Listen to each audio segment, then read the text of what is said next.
born to do back when you were a child? By a show of hands. No one? Well, me neither. I know I was born with a calling to do something that was of service to other people, but I didn't really have a clear idea as to what that was. Now, what I was very clear on was the fact that I was an introvert. And one thing that I didn't know all the way back then was that being an introvert comes with a lot of challenges, and really because people tend to misunderstand you. Anyone else in here an introvert know what I'm talking about? Yeah.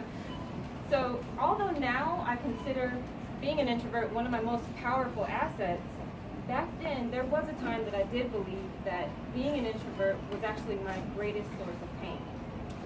I spent a lot of years wrapped up in a cycle of self-sabotage from people-pleasing behaviors that I had developed in childhood, and I was completely unaware of it. So opportunity would come knocking at my door, and I would run. Or I had an opportunity to stand up and speak up for myself, and I would go silent.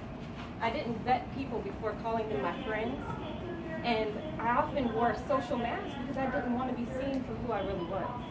Now, despite my academic achievements and my hopes and dreams and goals and talents and gifts, I allowed my fear of rejection and my fear of failure to keep me playing really, really small. And over time, what I noticed is that there was this increase of conflict in my personal and professional relationships. And that just grew and grew and grew until eventually everything became complete chaos. Now, I don't know too much about the Mayans, but they were definitely onto something, because in the year 2012, I had this monumental shift in my life. I had just reached the point of divorce in my 10-year relationship, and I was absolutely devastated. Everything that I thought I knew about myself, about life and love, had literally just crumbled. And I remember just standing there in the mirror paralyzed, and I gazed into my tear-stained eyes, and I was angry, I was hurt, I was frustrated, I was confused, and I was exhausted. And I was just wondering, why is my life always such a mess? And in that moment, I finally saw my truth. After all these years, I had no clue who the woman staring back at me was. This was my rock bottom. And so I knew it was time for me to make a decision. And at that moment, I knew that I could either give up and throw in the towel, or perhaps I could grasp onto just a sliver of hope and rise from these ashes of destruction. And just then, I learned the two most valuable lessons.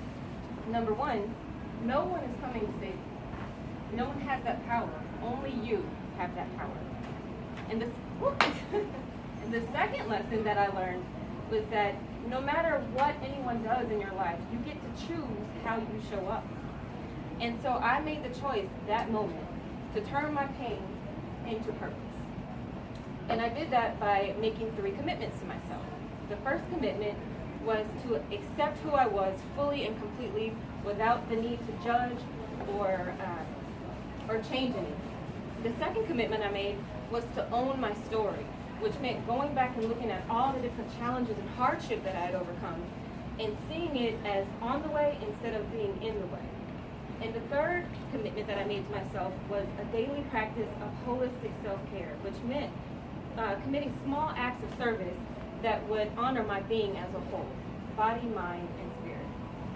So after doing this consistently over a few short weeks, I noticed that something started to shift in me, and I rediscovered myself. But most importantly, I discovered what it felt like to experience unconditional love. And so I knew that after experiencing such a huge transformation in my own life, I had to tell other people about this. I wanted to share with as many women as possible who were still walking in the shoes that I was behind. And so I decided to start a business.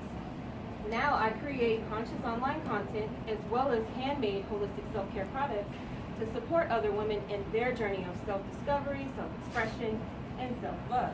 I also offer intuitive healing sessions as a Reiki therapist. And I'm very proud to call Frisco my home after 2 amazing home births. And I live here with my husband and 2 beautiful sons. And every morning I wake up just completely excited and vigorous, and I'm so grateful for my story because it's gifted me with unshakable courage, immense compassion, and the ability to see greatness in other people no matter what their behaviors or circumstances are. So in closing, I just want to leave you with one thing tonight. I challenge each and every single one of you to step into your own greatness by making a choice to love yourself fiercely own your story and to say yes to your calling. Thank you.